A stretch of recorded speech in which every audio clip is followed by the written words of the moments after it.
Bem, pessoal, para mais uma aula de química, tá? Agora falando sobre deslocamento de equilíbrio ou princípio de Le Chatelier. Mas quem foi Le Chatelier? Le Chatelier foi um químico francês que desenvolveu o estudo sobre o deslocamento do equilíbrio, no qual se pode prever o que acontece com a reação química diante do deslocamento desse equilíbrio. E o enunciado de Le Chatelier diz o seguinte: quando um fator externo age sobre o sistema, provocando uma perturbação no equilíbrio, este equilíbrio se desloca, procurando, na verdade, amenizar essa perturbação, formando um novo estado de equilíbrio. Pessoal, vamos imaginar a seguinte ideia, tá? Uma analogia. Imagine um lago, tá? De águas tranquilas, e esse lago, então, aparentemente, ele está em equilíbrio. E aí você joga uma pedra nesse lago. O que é que você percebe? Você percebe a propagação de ondas nesse lago, né? Então você houve aí uma perturbação externa. Você jogou a pedra, houve uma perturbação nesse lago em relação ao equilíbrio. E com o passar do tempo, as ondas foram diminuindo até voltar a um novo estado de equilíbrio, né? Com águas novamente tranquilas. Por que um novo estado de equilíbrio? Porque agora esse equilíbrio está com a pedra que você jogou dentro do lago, né? Então é uma analogia para ver se vocês entendem o que é que eu quis dizer. Vamos agora falar quimicamente a respeito do deslocamento do equilíbrio. Então, o deslocamento do equilíbrio ocorre quando as velocidades dos processos direto e inverso são alteradas. Lembrando aqui, a situação de equilíbrio, né? Quando é que a gente tem um equilíbrio? É quando a velocidade direta e inversa no sistema são iguais. Aqui eu tenho uma reação química, onde eu tenho o hidrogênio mais gás nitrogênio numa reação direta, formando gás amônia. E no sentido inverso, a decomposição da amônia em hidrogênio e nitrogênio. Quando a gente tem essa velocidade direta e inversa iguais, né, o que é que a gente tem? Estamos falando também em relação à concentração das espécies, que é constante. Vocês já viram isso aí, que a gente falou logo no primeiro tópico, né, antes do deslocamento. Então, quando acontecer uma perturbação no equilíbrio, essa velocidade ela não será mais igual, vai depender de como aconteceu esse equilíbrio. A velocidade direta pode ser maior do que a inversa, e aí o deslocamento, né, o equilíbrio se desloca para o sentido dos produtos, ou se a velocidade direta for menor do que a inversa, aí o equilíbrio vai se deslocar no sentido dos reagentes. Tá ok, pessoal? Como podemos deslocar um equilíbrio? Estudaremos aqui alguns fatores que podem ou não provocar esse deslocamento. Pessoal, os fatores são os seguintes. Primeiro, temperatura, vou falar de cada um deles, tá? Pressão do sistema com gases, alteração das concentrações de reagentes e o efeito do catalisador. Vocês perceberam que aqui eu disse podem ou não. Esses três primeiros aqui, temperatura, pressão e concentração, com certeza eles vão provocar o deslocamento do equilíbrio. Quando eu digo ou não, eu me refiro ao catalisador. O catalisador, ele não altera o equilíbrio, mas eu coloquei aqui porque ele é muito citado e o Enem, tá, às vezes coloca ele como uma pegadinha. Então eu vou falar mais adiante o que vem a ser um catalisador e o que é que acontece quando a gente coloca um catalisador na reação química, ok, pessoal? Bem, pessoal, agora a gente vai falar sobre o princípio de Le Chatelier. Até aqui, mais ou menos um resumo do que a gente fez, do que a gente falou, né? Primeiro, que todo sistema reversível, a gente já falou isso lá nos primeiros tópicos, né? Tende a um estado de equilíbrio. 2. Uma vez atingido o estado de equilíbrio, este é mantido a menos que se provoque alguma perturbação no sistema, foi o que eu falei para vocês. Dei até o exemplo do lago, né? Se eu não jogar a pedra, ela vai se manter naquele equilíbrio. Se eu jogar uma pedra, vai mudar totalmente o equilíbrio do lago. 3. Quando se provoca uma alteração no sistema em equilíbrio, este reage no sentido de anular o efeito dessa perturbação. Dessa forma, o sistema tende a retornar a um novo estado de equilíbrio. Tá ok, pessoal? Então, vamos mais adiante. Vamos olhar o primeiro efeito, né, que pode causar para que esse equilíbrio se desloque. O primeiro efeito é da temperatura, ok? Vamos imaginar o seguinte. Aqui eu tenho uma reação exotérmica com ΔH negativo, no sentido direto da reação, da minha esquerda para a direita. E aqui eu tenho um gráfico conhecido por vocês em entalpia, né? Na termoquímica, mostrando aqui um gráfico exotérmico, onde eu começo aqui com os meus reagentes com uma energia alta, né? E ao longo do tempo ele vai perdendo energia, liberando energia, ficando com os produtos com energia mais baixa. E aí, se eu agora mexer com a temperatura, o que é que vai acontecer? Lembrando, no sentido direto, olha só, nesse sentido, ele já está dizendo que a reação é exotérmica. O ΔH que ele colocou aqui seria um ΔH negativo. E se eu agora fornecer calor ao sistema, né? Eu estou colocando calor ao sistema. Pessoal, nesse sentido aqui é exo. Nesse sentido direto é exo, o sentido inverso é endo, né? E endo quer dizer o quê? Que absorve calor. Então, se eu estou dando calor ao sistema, eu estou favorecendo a reação endotérmica. Eu estou aumentando a temperatura, né? Então, eu vou favorecer a reação endotérmica, porque na reação endotérmica, ele quer absorver essa energia.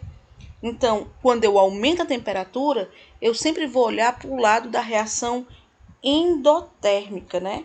Para consumir o calor e chegar a um novo equilíbrio, né? Ele vai absorver esse calor. Então, terá aqui no caso, nesse sentido, no sentido inverso, onde eu vou ter uma maior quantidade de hidrogênio e nitrogênio.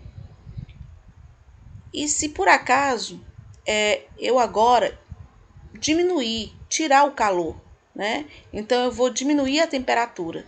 Se eu diminuo a temperatura, eu vou favorecer o quê? A reação exotérmica. Então, a reação exotérmica é do jeito que está aqui, no sentido direto. Ele já está liberando calor, ele está perdendo calor. E eu estou diminuindo a temperatura, eu estou diminuindo esse calor, então eu estou favorecendo, né? No caso aqui, a liberação do calor para a reação exotérmica, ok? Regra geral. Pessoal, a regra geral para a temperatura é o seguinte. Primeira coisa que vocês têm que ver, né? Aqui temos o aumento da temperatura. Se eu aumentar a temperatura, desloco o equilíbrio no sentido da reação endotérmica, que tem o ΔH positivo. Se houver a diminuição da temperatura, desloco o equilíbrio no sentido da reação exotérmica, que o ΔH será negativo. O que vocês têm que ter em primeira mão aqui? Pensar. Primeiro você vai verificar o valor do ΔH, se for exo ou se é endo, né? E depois com a variação da temperatura. Então você desloca ou para a direita ou para a esquerda, dependendo se aumenta ou diminui a temperatura. Então o que eu estava querendo dizer para vocês é o seguinte, vocês têm que olhar exatamente isso. Se a primeira reação, voltando aqui, só para deixar bem claro, se a reação direta é exo, a reação inversa é endo. Se eu aumento a temperatura, eu favoreço no sentido endo. Se eu diminuo a temperatura, favoreço no sentido exo, nesse exemplo. Mas se eu colocasse o contrário, se eu dissesse que no sentido direto ela é endo, e se no sentido inverso, então, se ela no sentido direto é indo, no sentido inverso ela é exo. E aí, gente, o que vocês têm que ver é isso. Se eu aumentei a temperatura, eu vou favorecer no sentido endo. Se eu diminuir a temperatura, eu vou favorecer no sentido exo. É isso que vocês têm que observar, ok?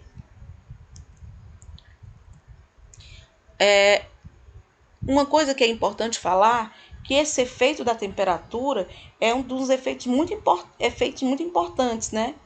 Porque além de provocar o deslocamento do equilíbrio, ela também irá mudar essa constante. Ela vai mudar a constante de equilíbrio. Por isso que a gente diz que a constante de equilíbrio só depende da temperatura. A única coisa que pode alterar a constante é a mudança da temperatura. Vamos ver se vocês vão entender agora. Vamos imaginar o seguinte: eu tenho uma reação, tá? Uma reação exo, e é no sentido direto, tá? No jeito que está. Então, no sentido inverso, é o quê? Endo. E aqui eu tenho a minha constante de equilíbrio. Eu boto sempre aqui os reagentes, né? Embaixo. E, na verdade, isso aqui é o produto, desculpa. O produto em cima e os reagentes embaixo. Ok. Aí eu vou, e agora vou fazer aqui um gráfico da constante de equilíbrio pela temperatura. O que é que a gente pode perceber? Vamos imaginar, tá? Que eu tenho aqui a temperatura T1. Então, eu vou ter uma constante, né? Constante 1. Se eu aumentar a temperatura, botar agora um T2, o que é que vai acontecer com a minha constante? Ela vai diminuir, ok? Então, por que que isso acontece? Olha só, eu tenho aqui eu estou diminuindo, botando nessa situação. Por que que a constante diminui quando eu aumento a temperatura? Ora, pessoal, vamos olhar aqui para a reação. Lembra que foi que eu falei para vocês? Quando eu aumento a temperatura, eu favoreço o sentido endotérmico. Então, o sentido endotérmico é favorecido. Quando eu favoreço o sentido endotérmico, eu estou tendo maior produção, aqui no caso, eu vou ter uma maior quantidade de hidrogênio e nitrogênio. Se eu aumento essas substâncias aqui, olha só, elas vão estar no denominador. Então, eu vou ter, aqui no caso, quando eu aumento a temperatura, uma constante, a minha constante vai diminuir, né? Até aqui a questão matemática. Então, a constante diminuindo, lógico que estou também diminuindo a concentração dos meus produtos. Eu vou ter pouca amônia, eu vou ter mais, aqui no caso, hidrogênio e nitrogênio, tá? E o sentido contrário, vamos imaginar o seguinte, agora eu estou querendo diminuir a minha temperatura, vamos analisar o gráfico no sentido contrário. Eu estou diminuindo a minha temperatura e na medida da minha diminuição de temperatura, o que é que acontece com a minha constante? Ó? Vamos imaginar que isso aqui fosse T1, então seria K1. E aqui fosse T2, ó, já estou aqui diminuindo a minha temperatura e a minha constante está aumentando. E por que que isso acontece? Pessoal, a diminuição da temperatura favorece o quê? A reação exotérmica, já nesse sentido aqui, ó, na produção da amônia. Se eu estou, no caso, aumentando a minha constante, o que é que eu estou dizendo com isso? Que eu estou aumentando também, já que é no sentido da liberação, né, no exo, eu estou aqui favorecendo a produção da amônia. E quando eu favoreço a produção da amônia, substituindo aqui, olha só, ela é diretamente proporcional à minha constante. Então, se eu tenho uma grande quantidade de produto, eu vou ter uma constante grande também. A gente viu isso aí, né? Em relação ao rendimento da reação. Então, aí no caso, ela está favorecendo a reação endotérmica. Por isso é que a gente diz que a temperatura, ela depende exclusivamente, aliás, a constante depende exclusivamente da temperatura. Pessoal, quando eu tenho K igual a 1, eu estou dizendo que a minha quantidade de reagentes é igual à minha quantidade de produto. Se eu tenho, no caso, K maior que 1, eu estou dizendo que eu tenho uma maior produção, né? Eu tenho uma maior quantidade de produto do que reagentes. Se eu tenho um K menor do que 1, isso quer dizer que eu vou ter maior quantidade de reagentes e menor quantidade de produto. Tá ok, pessoal? Vamos